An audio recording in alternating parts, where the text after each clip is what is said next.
ভাষা শহীদদের প্রতি শ্রদ্ধা জানিয়ে মার্কস এঙ্গেলস স্কুলে আপনাদের স্বাগত। আজ আলোচনা করব স্তালিনের 1950 সালে লেখা মার্ক্সবাদ ও ভাষাতত্ত্ব সম্পর্কিত কিছু প্রশ্ন শীর্ষক প্রবন্ধটি নিয়ে। এই প্রবন্ধটি লেখার একটা পটভূমি আছে।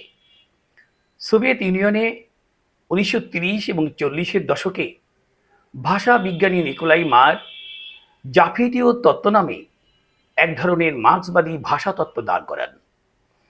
প্রথমত নিকোলাই মার দাবি করেছিলেন ভাষা শ্রেণীভিত্তিক, এবং দ্বিতীয়ত নিকোলাই মার দাবি করেছিলেন সমাজতান্ত্রিক বিপ্লবের সঙ্গে সঙ্গে পুরনো ভাষা বিলুপ্ত হয়ে নতুন প্রলেতারীয় ভাষা তৈরি হবে।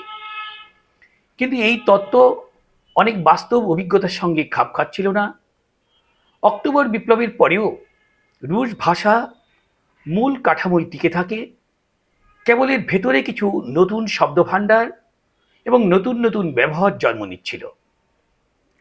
নিকোলাই মারের এই দৃষ্টিভঙ্গির বিরোধিতা করে স্তালিন ভাষার একটি ভিন্ন মার্ক্সবাদী ব্যাখ্যা দেওয়ার জন্য মার্ক্সবাদ ও ভাষাতত্ত্ব সম্পর্কিত কিছু প্রশ্ন শীর্ষক প্রবন্ধটি লিখেছিলেন। স্তালিন এই প্রবন্ধে কয়েকটি গুরুত্বপূর্ণ বিষয় তুলে ধরেন। প্রথমত, স্তালিন দেখান ভাষা শ্রেণীভিত্তিক নয়, ভাষা কোনো বিশেষ শ্রেণী সম্পত্তি নয়, এটি গোটা সমাজের যোগাযোগের সাধারণ হাতিয়ার। কৃষক, শ্রমিক, বুদ্ধিজীবী সকলেই একই ভাষা ব্যবহার করে। ফলে ভাষাকে শ্রেণীভিত্তিক করে দেখা বৈজ্ঞানিক নয়। দ্বিতীয়ত, স্তালিন যুক্তি দেখান ভাষার দীর্ঘস্থায়িত্ব আছে। ভাষা বিপ্লবের মাধ্যমে তৎক্ষণাৎ পরিবর্তিত হয় না, এটি বহু প্রজন্ম ধরে ক্রমশ পরিবর্তিত হয়। ল্যাটিন থেকে ফরাসি, স্প্যানিশ বা ইতালীয় ভাষা গড়ে উঠতে শত শত বছর লেগেছে। তৃতীয়ত, স্তালিন ভাষার সাথে ভিত্তিকাঠামো এবং উপরিকাঠামোর সম্পর্ক বিশ্লেষণ করেন। স্তালিন যুক্তি দেখান যে ভাষা সরাসরি অর্থনৈতিক ভিত্তির অংশ নয়, আবার ঠিক উপরিকাঠামোর অন্তর্গত, বরং ভাষা সমাজ জীবনের এক বিশেষ উপকরণ, যা সকল শ্রেণী, রাষ্ট্র ও অর্থনৈতিক ব্যবস্থার মধ্যেই বহমান থাকে। চতুর্থত, স্তালিন ভাষার ঐতিহাসিক চরিত্র উন্মোচন করেন। ভাষা হচ্ছে সমগ্র জাতির ঐতিহাসিক ঐক্যের বাহন। স্তালিন দেখান এটি উৎপাদনের বিকাশ এবং সাংস্কৃতিক উন্নতির সঙ্গে সঙ্গে ক্রমাগত রূপান্তরিত হয়, কিন্তু শ্রেণী সংগ্রামের প্রত্যক্ষ রূপ হিসাবে কাজ করে না। স্তালিনের তত্ত্বের দুটি রাজনৈতিক তাত্ত্বিক তাৎপর্য আছে। এক, স্তালিন মূলত মারের তত্ত্বকে ভেঙে দেন এবং ভাষা তত্ত্বকে এক ধরনের শ্রেণী নিরপেক্ষ ক্ষেত্র হিসাবে পুনঃপ্রতিষ্ঠা করেন। দুই, স্তালিন ভাষাকে শ্রেণীভিত্তিক না বলে জাতির ঐক্যের বাহন হিসাবে চিহ্নিত করেন।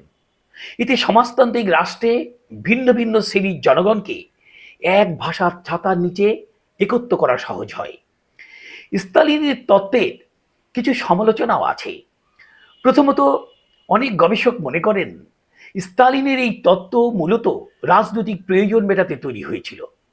দ্বিতীয়ত, ভাষার মৌলিক কাঠামো, ব্যাকরণ, ধ্বনি, মৌল শব্দভাণ্ডার সাধারণত শ্রেণীভেদে পরিবর্তিত হয় না, কিন্তু ব্যবহার এবং শব্দ চয়ন স্পষ্টভাবে শ্রেণী ও সামাজিক অবস্থান প্রকাশ করে।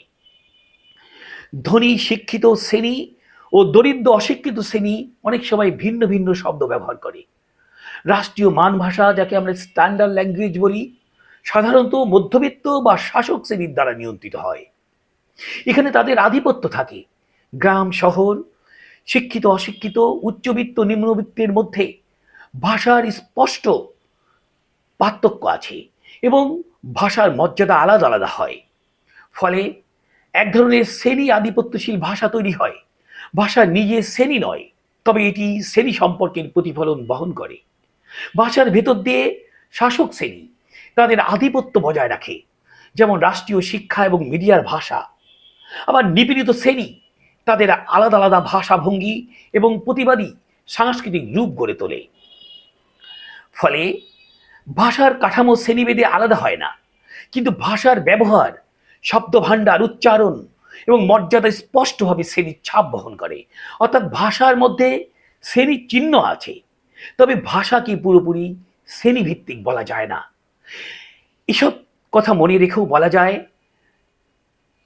স্তালিনের মার্ক্সবাদ ও ভাষাতত্ত্ব সম্পর্কিত কিছু প্রশ্ন শীর্ষক প্রবন্ধটি মূলত একটি রাজনৈতিক তাত্ত্বিক অবস্থান, যেখানে ভাষাকে শ্রেণীনিরপেক্ষ, দীর্ঘস্থায়ী ও সমাজ জীবনের সার্বজনীন যোগাযোগের হাতিয়ার হিসেবে দেখা হয়েছে।